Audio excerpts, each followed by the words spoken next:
Okay, good morning. Am I audible? Any question from the last lecture?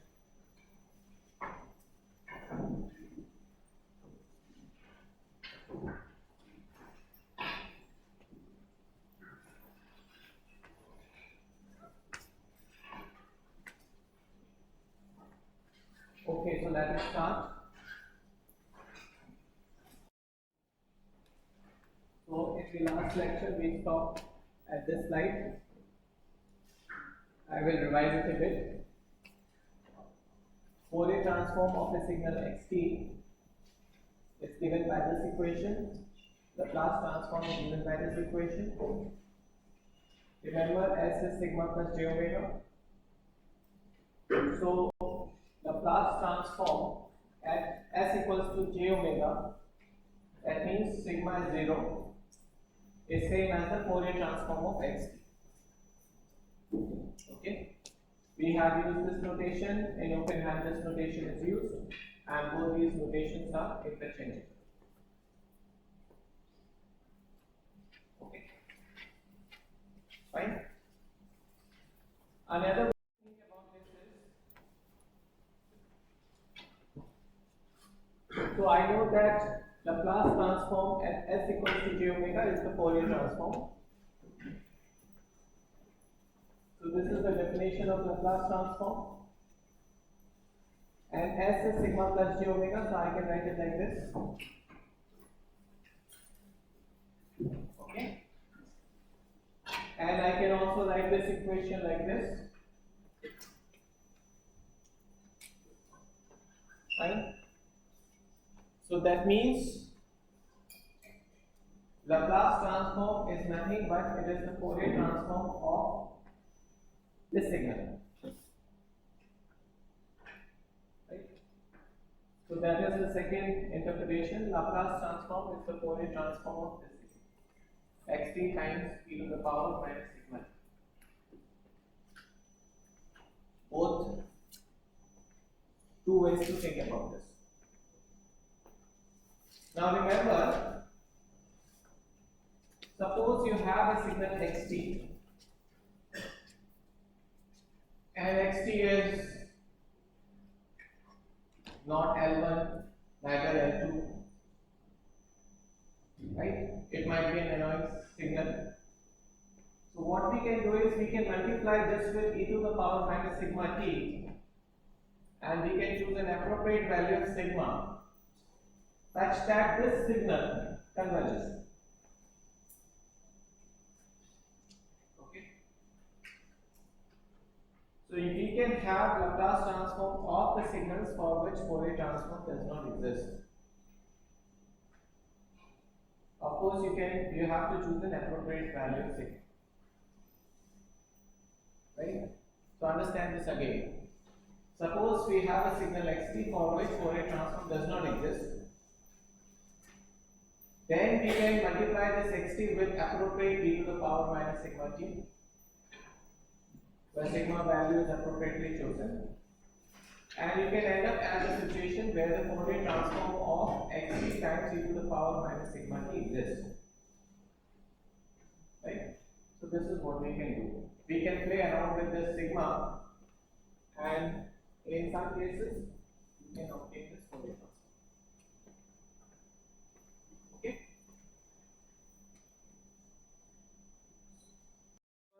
Anyway, you can get a larger class by choosing the sigma.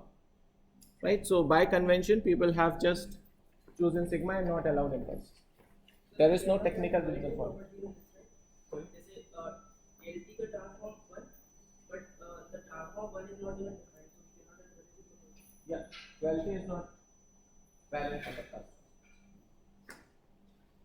Any other question? Does Laplace transform of delta t exist? What is Laplace transform of delta t? This is second into the definition. What is it? 1. But 1 doesn't have a Laplace transform. Okay, so del t clearly does not exist. Okay, so inverse Laplace transform, I will not be using this. This is just for the completeness. So xt e to the power minus sigma t is the inverse Fourier transform of xs. right? Because xs is Fourier transform of xt e to the power sigma minus sigma. So from that we can write this equation, and the inverse Fourier transform of xs by definition is this, right? Now what we do is we take this thing to this side, okay? So we can write it like this, and this is actually s.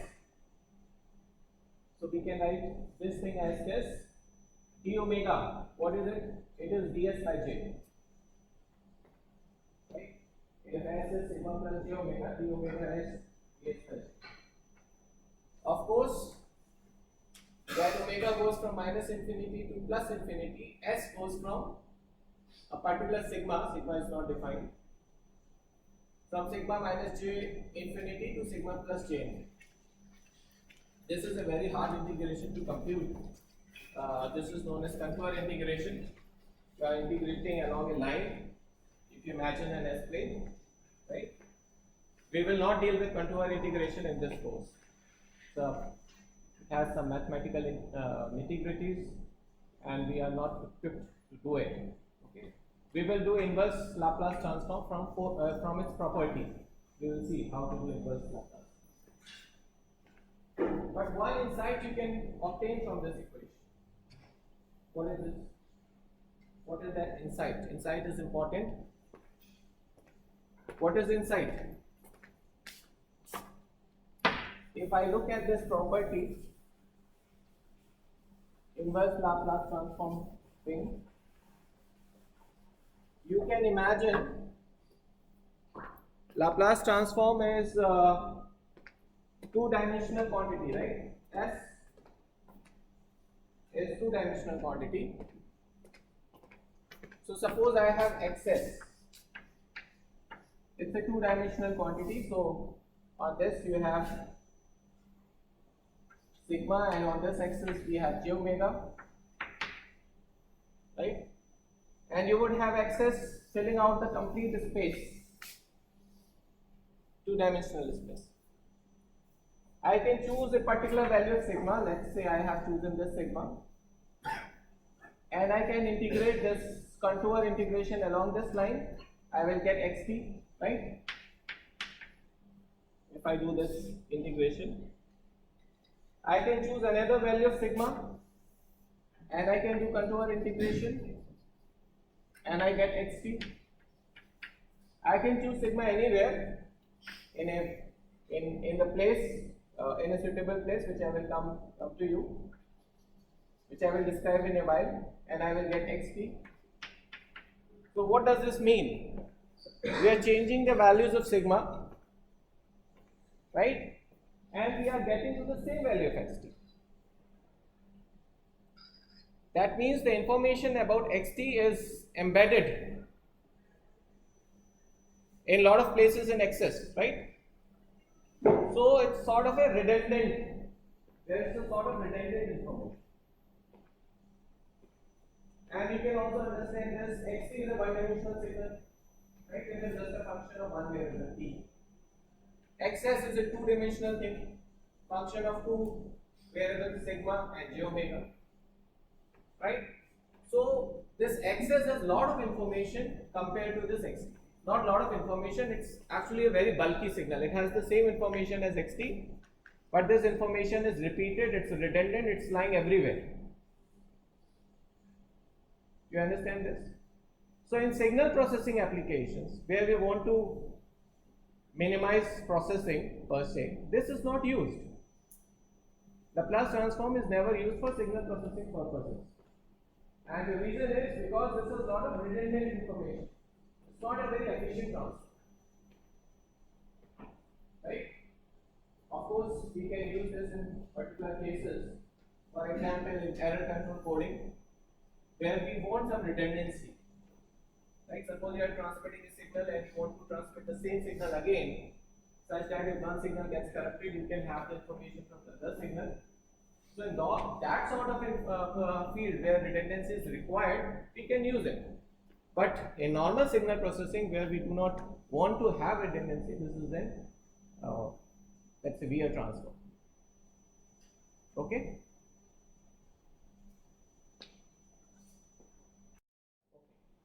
And we will not use this equation. So magnitude of imaginary particle is not zero. Yeah, so let us see this. So let us look at this. So actually we are computing, so I have written this as this. These two things are same. Right? So now I have written it like this. Now the question that we have to ask in Laplace transform is, when is this integration valid? When is this integration defined? And you can see, just if this is satisfied, okay, this is satisfied, then this part is decreasing, constant with sign, and this part will not cause an issue, right? Because its magnitude is what? Yeah. So if I just take its magnitude, maybe I will try again if this does not flicker.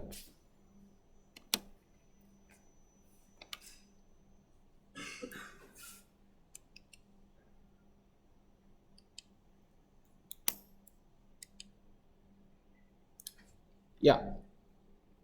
So we have to check this thing, whether this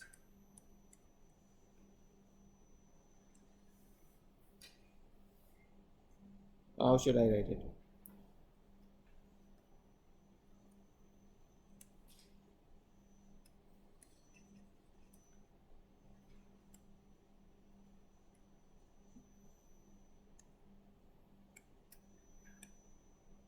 Whether this thing is less than infinity.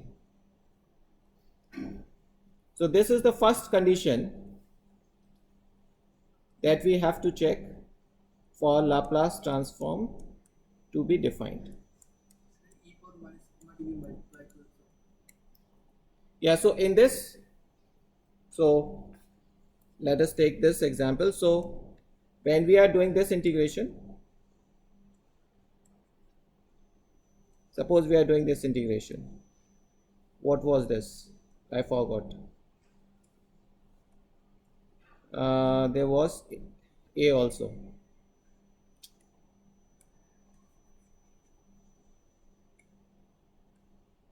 Sigma plus 80. Was it correct? This integration.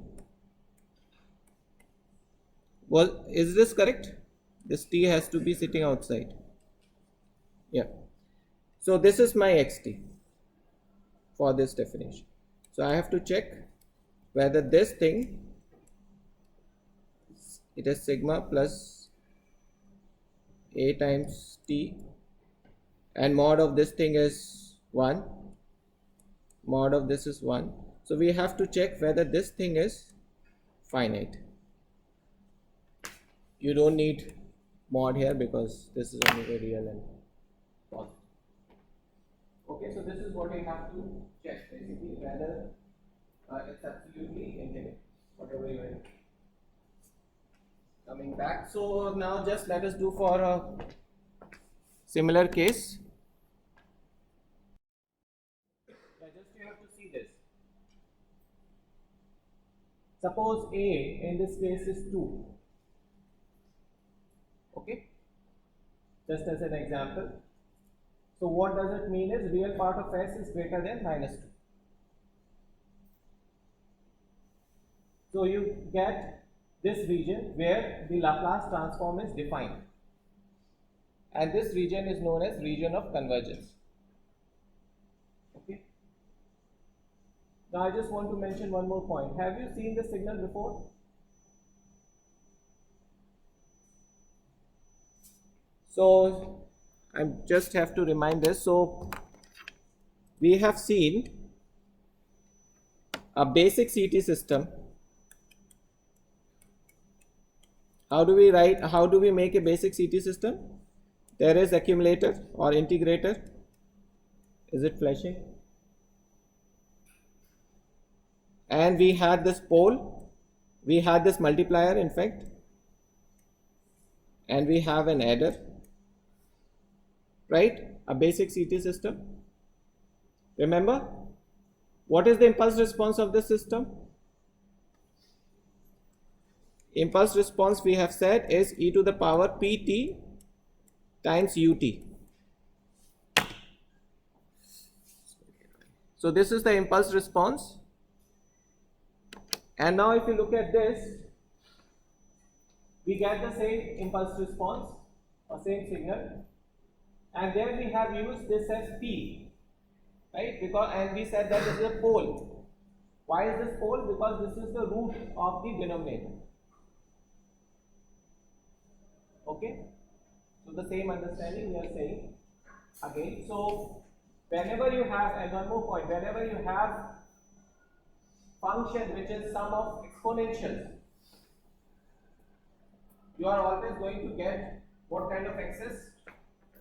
A rational excess. This is also, I think, it's clear. We have seen that whenever we have the system, basic CT system, the Fourier transform is also rational, Laplace transform is also rational.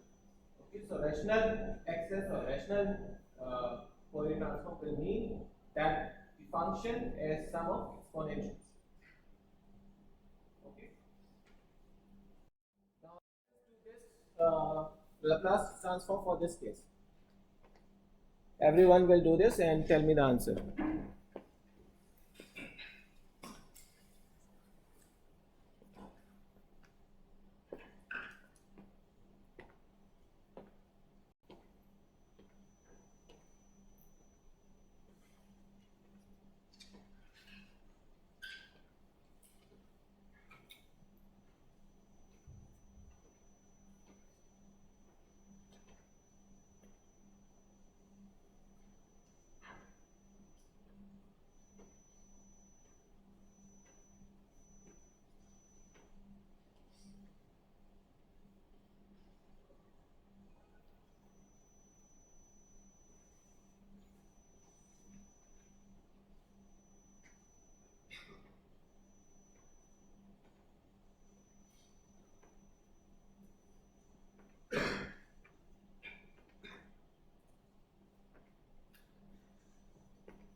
What's the answer?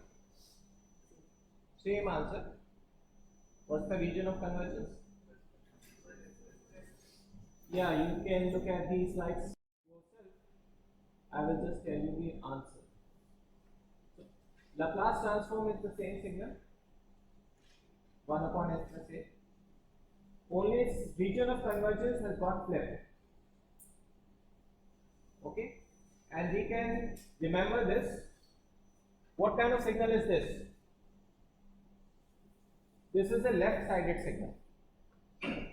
This is a term that I can introduce now. Left-sided means up. So left-sided means, in simple terms, a signal like this, starting at a certain point in time and going to left.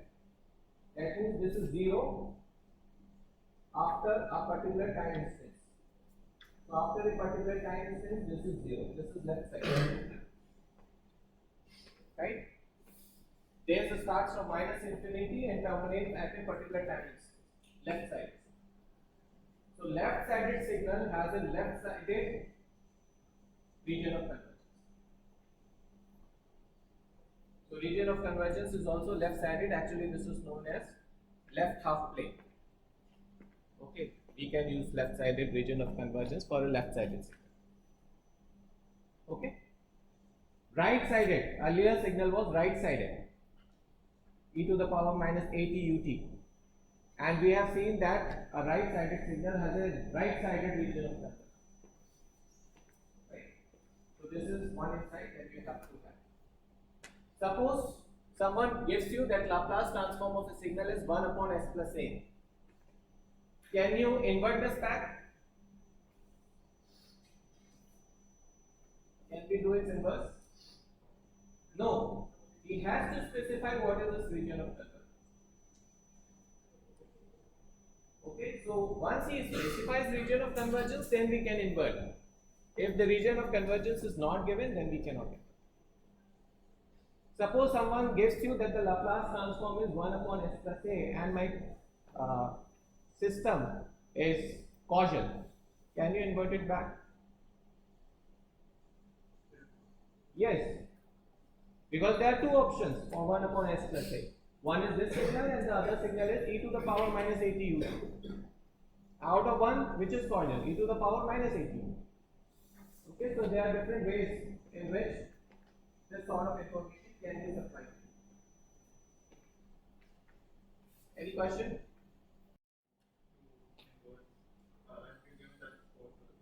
Then how can we split like the region of convergence as A, like sigma and A? So we don't know that. So if the Laplace transform is 1 upon s minus a, Yeah, 1 by s plus A, 1 by s plus A, and then we need to, for example, s is sigma plus j omega, and so we have sigma plus A and plus j omega. So how can we split A and sigma here? We don't know what A and what the region of convergence is. no, I haven't understood your question completely. So A in this case, just like complete, is a real quantity. We are always assuming it to be a real Yes, and s is sigma plus j omega. Right. So sigma plus A is a real quantity, and we're given it as some real plus some j omega. Now we aren't given the region of convergence. We just know that it's causal. So it can be any e to the power some A B. Or we can't find that A because we don't know the region of convergence. No.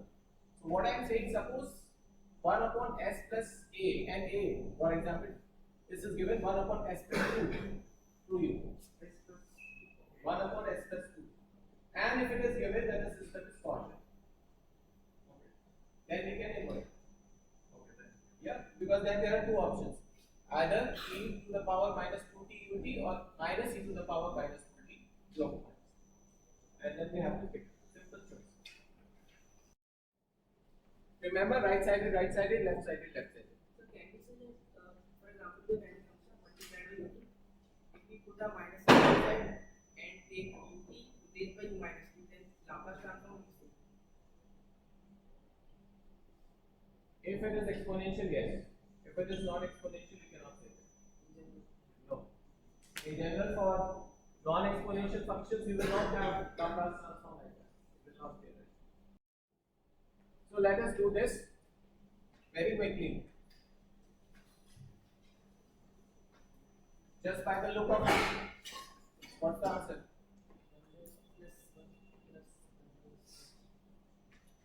What's the region of convergence? Yes, indeed. So region of convergence for this case is greater than -1. For this case, greater than -2. The region of convergence for both these things will be intersection of the two regions of convergence, which will be greater than -1. Okay? And Laplace transform will be 1 upon s plus 1 plus 1 upon s plus 2. I haven't proven it, but Laplace transforms are also linear.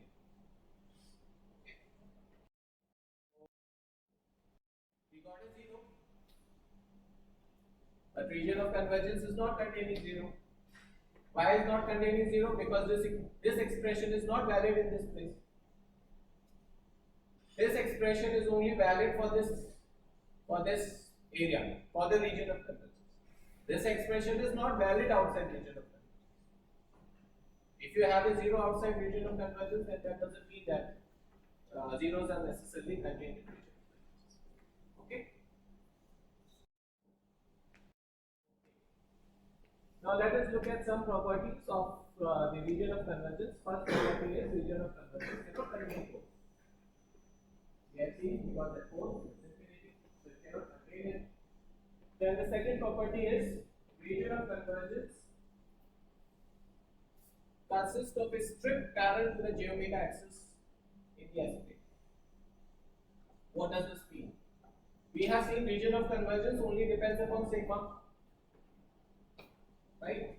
And what is sigma? Sigma is parallel to the j omega axis. If you choose a particular sigma, it is always parallel to the j omega axis, right? So region of convergence will be in the form of a strip. So it will be like this. This might be a region of convergence, right? Parallel to the j omega axis. It cannot be circular, for example. Region of convergence cannot be circular, right? You know this. Because when you are saying for this value of sigma, you are in region of convergence, but for this value of sigma, you are not in region of convergence, which is absurd. Region of convergence depends only on sigma, not on anything else. So region of convergence is always a strict parallel to the j omega axis. Right? I'm just not proving anything, just intuitively discussing this. Now, when we say Fourier transform of xc converges, what does this mean? The region of convergence should contain j omega axis, because Fourier transform sits at j omega axis, isn't it? Right? Right or not? Fourier transform sits on j omega axis. If Fourier transform of signal converges, that means j omega axis is in the region of convergence. Okay. If xt is of finite duration, region of convergence is entire S plane. Is it true? Except for the injection. Yep. Is it true? Yes.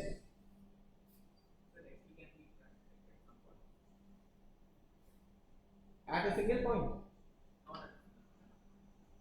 If xt is infinite, that is not considered, because maybe I wrote it.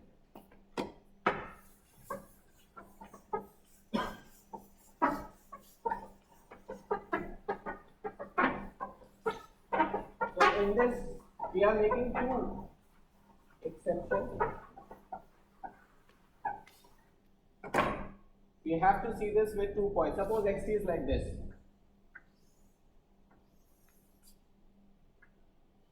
This is infinity for a certain period. Okay, I do not want to specify what those periods are. So then we definitely know that this is not valid for whatever region of convergence.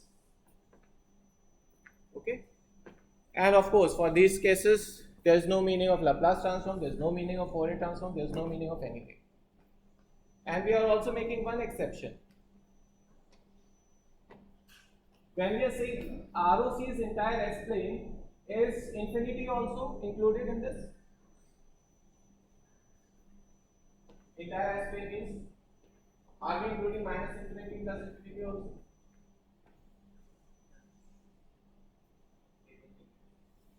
Sorry? Yeah. So those points are also not included. Okay? Because suppose you have something of a finite duration, but you multiply with infinity, right? Then you have a problem, right? Then it is not valid.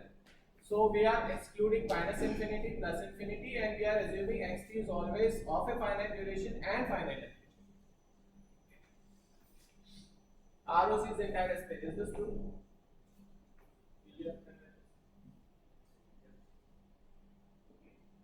It's true, because I can choose a complex exponential like this, right? It grows in this direction, but in this direction this is 0, doesn't matter. I can choose a complex exponential like this, it grows in this direction, but it is 0, so multiplication doesn't mean anything. Okay, so I can choose any sigma. If it is not infinite, then it will be true. If xt is a right-sided and if sigma naught is in ROC, then sigma greater than sigma naught is also in ROC. Is this true? Of course. Right? Even I do not have to say anything about this. Again, the infinity is not included. Yeah. I would like to make a distinction now. Just one point. Sometimes, first time I have taught this course, I made a question in the majors and no one could answer it. So right sided means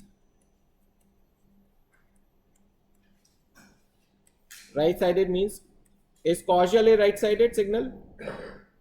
Yes, right? But right sided can also mean a signal like this. This is not causal, this is 0. So this is non causal but right sided. Now if I look at the two cases, causal and right sided and non causal and right sided. For causal, right sided is plus infinity included.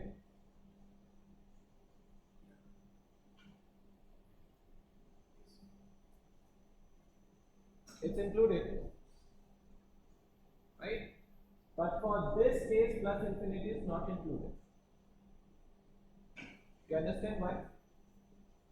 Because this runs in for negative time. So remember this thing, we are having E minus sigma and T. We are thinking about this. If there is negative time, then minus T becomes positive quantity. And if sigma is infinity, then this is huge, right?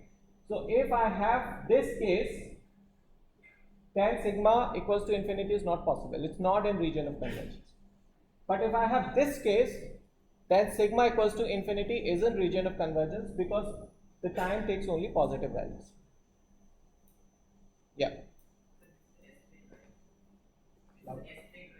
Yeah. So I am choosing the value sigma. We are saying that when sigma is negative, this term Sigma is not negative, sigma is infinity. I am saying T. this is time axis. Yeah, this is time axis. This is time. So causal and non-causal are defined with respect to time. But for convergence, I am looking at this signal. And I am saying if sigma equals to infinity is in region of convergence or not. Right? So the trick that I played is I have given a question and I haven't specified. I have specified it is right sided and with sigma equals to infinity in region of convergence. And from that they have to infer that this can only be causal. A minor thing. Minor as long as it doesn't appear in exam. In that case, right sided should be of S state, right? Not in time or time. So when we say xt is right sided, xt is right sided. So it has to be defined in terms of time. Okay, xt is right sided. That means it can be causal, right sided or non causal. What is the meaning of anti causal? We have non causal, anti causal, these two words are also.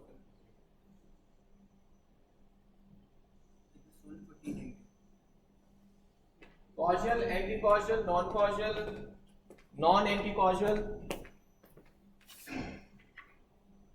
So causal something like this, t equals to 0. Everyone can see back. This is causal. This is non-causal. Right sided. Okay? Causal is always right sided. I do not have to say right sided. This is non-causal right sided. Anti-causal is which only lies for the negative time. So there is a difference between non-causal and anti-causal. Okay? Fine? What is non-anti-causal? Which is left-sided, but it can be something like this.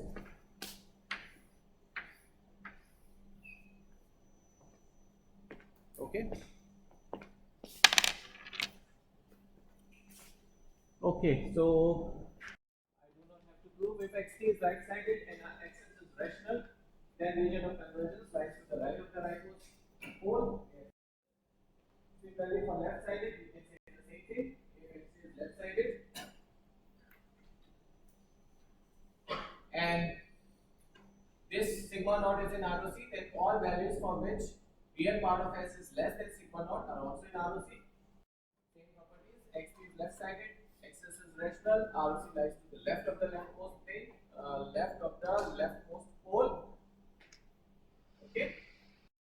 Why can we see this? How do we see this? Can you give me an example of a two-sided signal? The two cases.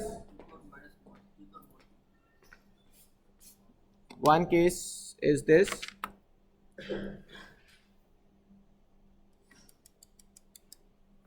E to the power minus TUT.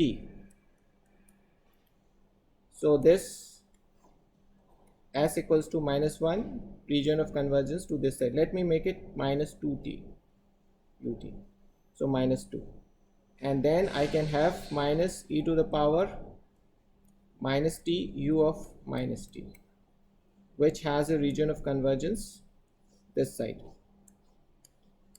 So the resultant region of convergence will lie between minus 2 and minus 1. This is a two-sided signal. Right? So it is made using a right-sided and a left-sided. Right-sided will make the region of convergence to the right of the rightmost pole, and the left-sided to the left, and the intersection might be a strip somewhere in the middle. So what if x t is faster than e to the power t?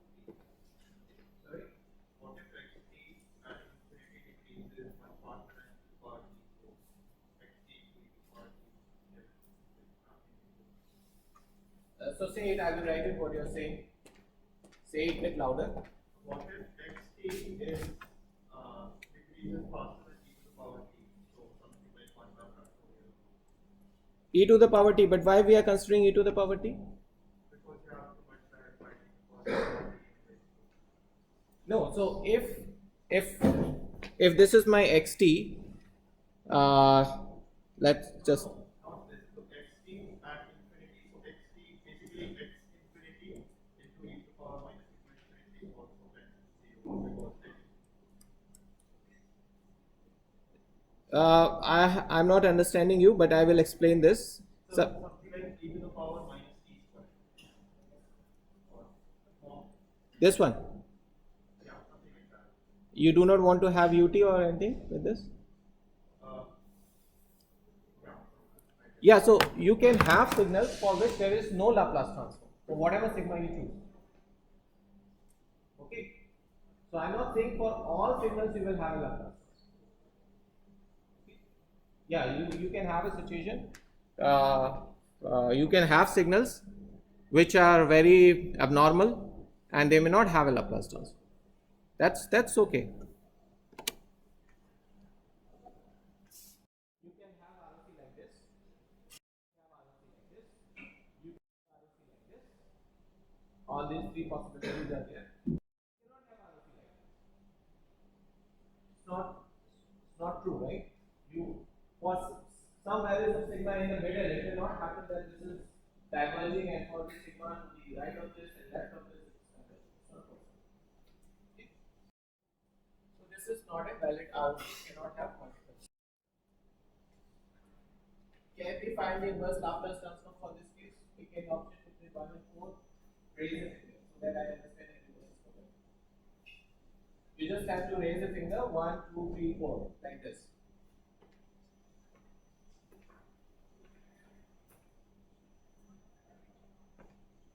Yeah, you can put down. I want to see everyone raising a finger.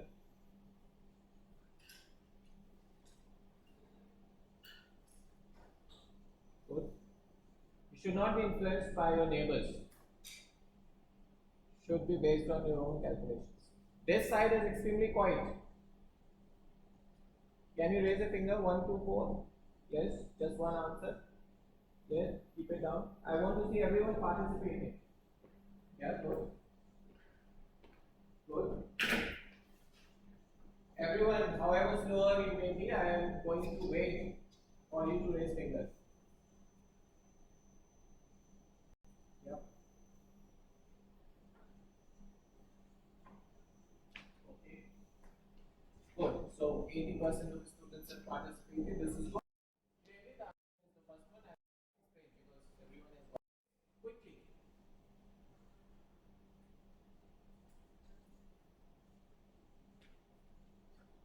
You already have seen the answer for this. But anyway, work it out.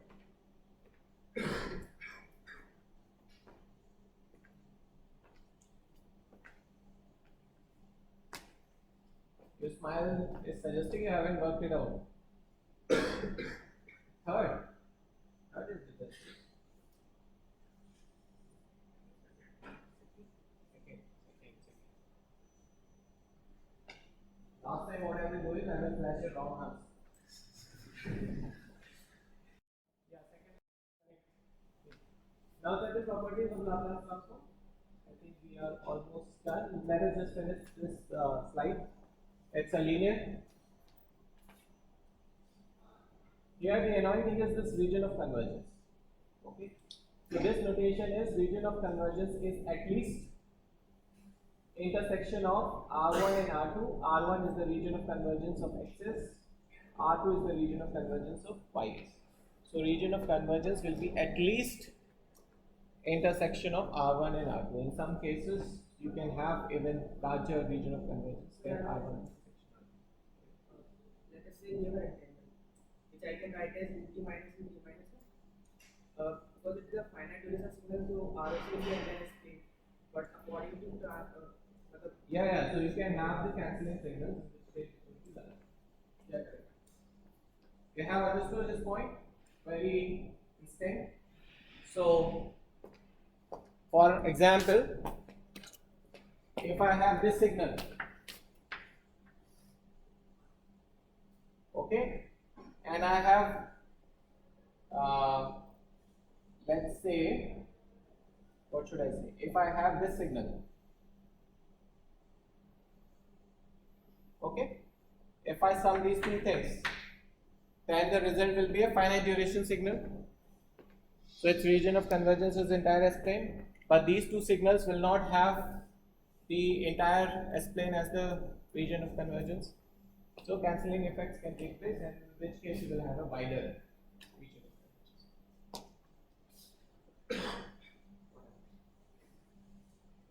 convergence.